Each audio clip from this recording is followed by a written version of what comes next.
tapos eh.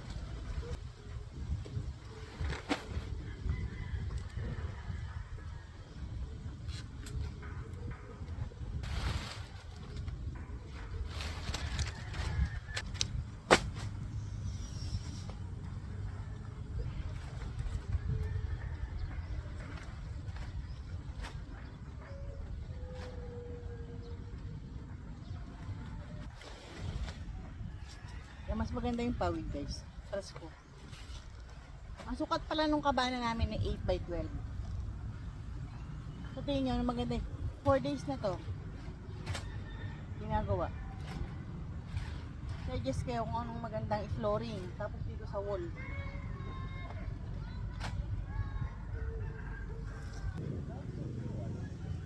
Dito, parang maganda yung ano, yung plywood na may design. Hindi mo design mga manikin sa loob.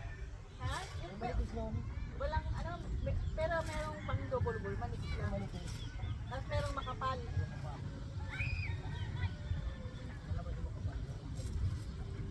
Malinis nila kung gano'n.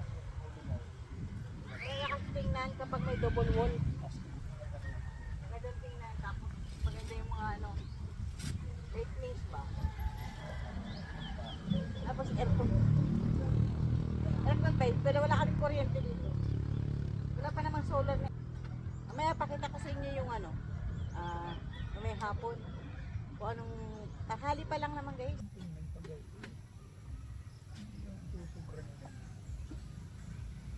Hello guys, ito na yung natapos ng hapon. Kaya lang maulan. Hindi pa tapos. Ayan, may bubong na siya. Ayan. May bubong na. Sa kalahati parang May bubong na siya. Pero yung kalahati hindi pa tapos. Ayan. Kita mo. Hindi pa tapos. Ano bubungan? Kabalikan din sa iyo. Ayan. Pinabubungan. Hindi siya natapos. Ang ganda na nabili ng mga meron yung stand nasa bahay. hindi pa tayo na. Itong pansahig, ang isip namin kung anong magandang ilagay. Tapos yung pang-wall dyan. Sa ano. Dito naman kasi ang front niyan. Dito yung pinto niya. Dito. Yan. Dito kami gagawa ng menopause baby. Grabe, grabe. Diba?